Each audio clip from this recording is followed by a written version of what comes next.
Si vous avez envie de vous lancer dans la peinture numérique sans y passer des heures, laissez-vous tenter par le filtre Median.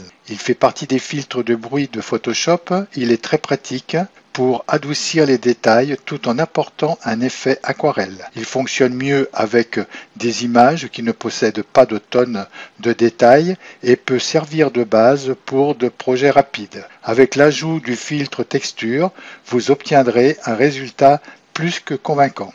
Alors comme toujours dans tous mes tutos, vous avez le clic gauche de la souris, vous avez le clic droit de la souris et lorsque je vais faire des raccourcis clavier, ils seront marqués en dessous à gauche de l'écran. Alors la première chose que je vais faire, c'est dupliquer le calque de cette fleur de pissenlit. Je vais travailler bien sûr sur ma copie. Alors je vais aller chercher le filtre Median qui se trouve dans Filtre, Bruit et Median. Alors ce filtre est assez simple à se servir.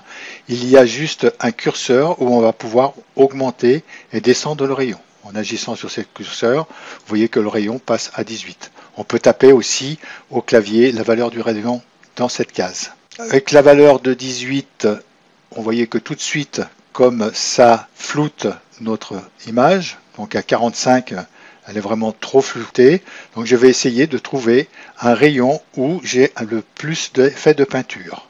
Ce rayon de 16 est pas mal, je mettrai un rayon de 20, comme ceci. Alors on a ici la case de l'aperçu, ici je décoche l'aperçu et là je recoche l'aperçu. Je pense qu'avec un effet de 20 c'est pas mal, peut-être le monter, je vais le monter à 25 pour voir ce que ça donne. Oui. 25, l'effet sur les côtés est quand même meilleur.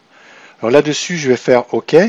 Le milieu, je vais l'éclaircir un tout petit peu de façon à ce qu'on fasse ressortir le centre de cette fleur et pour avoir un effet plus de peinture sur les côtés. Alors pour ceci, je vais prendre l'outil gomme.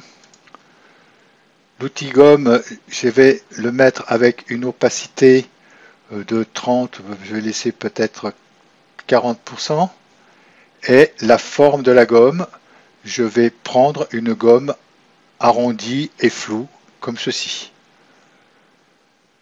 Après, question grandeur de gomme, je vais la réduire un tout petit peu, donc j'appuie sur la touche Alt et je réduis la grandeur que je veux juste à peu près le centre de cette fleur, un peu enlever l'effet du filtre. Et je vais refaire un clic droit, Alt de la souris, un clic droit pour voir la dureté. Donc la dureté, je vais la mettre à peu près à 30. Un CTRL Z pour revenir en arrière. Et la dureté, je vais carrément la mettre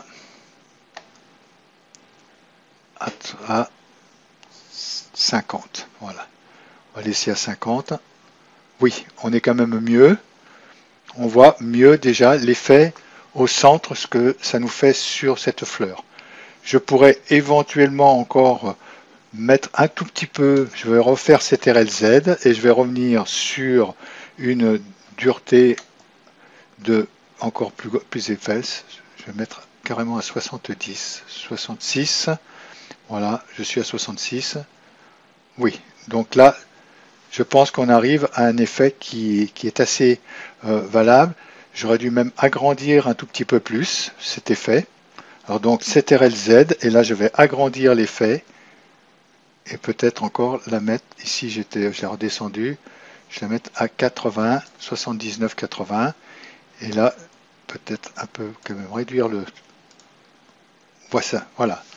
Là vraiment on a l'effet que je voulais donner à ma photo, c'est-à-dire avoir un ensemble qui est un peu flouté au centre, et vous voyez que l'effet qu'on a sur le pourtour de peinture. Alors maintenant que cet effet me plaît, je vais pouvoir aplatir mon image. Alors pour ceci, je fais un clic droit et aplatir l'image. Je me retrouve avec un calque d'arrière-plan et ce calque d'arrière-plan, je vais le déverrouiller.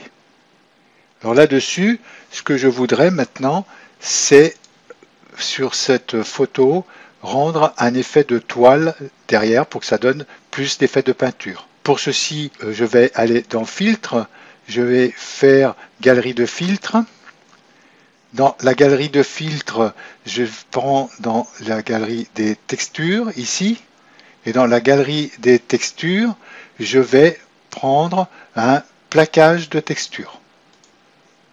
On voit déjà l'effet que fait ce filtre sur ma photo. Pour voir l'effet sur la photo en totalité, je fais taille de l'écran. Et sur la taille de l'écran, on voit la texture qui est posée sur la photo. Alors je peux travailler en texture toile, qui me convient très bien. Je pourrais prendre sac. Vous voyez que ça le rend un tout petit peu plus comme un sac, hein, d'ailleurs, c'est le nom. Hein.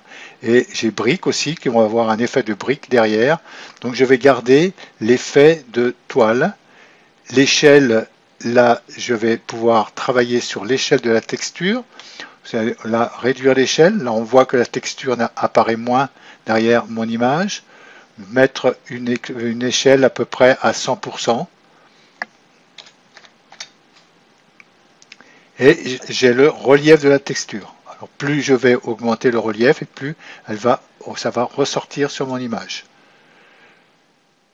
Je peux aussi inverser l'effet, c'est-à-dire là j'ai la lumière qui vient du haut, je vais pouvoir mettre la lumière en bas. Vous voyez l'effet que ça donne le bas, comme ça a changé par rapport au haut. Je vais le remettre sur le haut. Vous voyez que l'effet du haut a changé ici. Je peux aussi inverser. J'inverse l'effet. Je vais le laisser comme il était là et je vais accorder ce plaquage. Voici mon image de fin qui est bien. Au cas où vous vous trompiez ou quoi que ce soit, vous pouvez revenir sur Filtre, vous reprenez Galerie de filtres, vous retournez sur votre texture que vous avez ici. Donc là, je vais de nouveau rebaisser la taille, je vais remettre taille écran. Et ici, je pourrais revenir de nouveau sur mes proportions que j'ai mis avec l'effet, le relief, avec l'inversé, avec la toile. Je pourrais revenir sur tout ce qui est fait sur cette image. Et bien, nous avons vu comment on peut faire une peinture rapide sur une image. Alors comme je vous ai dit au départ, avec ce filtre, il faut qu'il n'y ait pas trop de couleurs dans votre image. Et je vous dis à bientôt sur Tuto Photo JLR.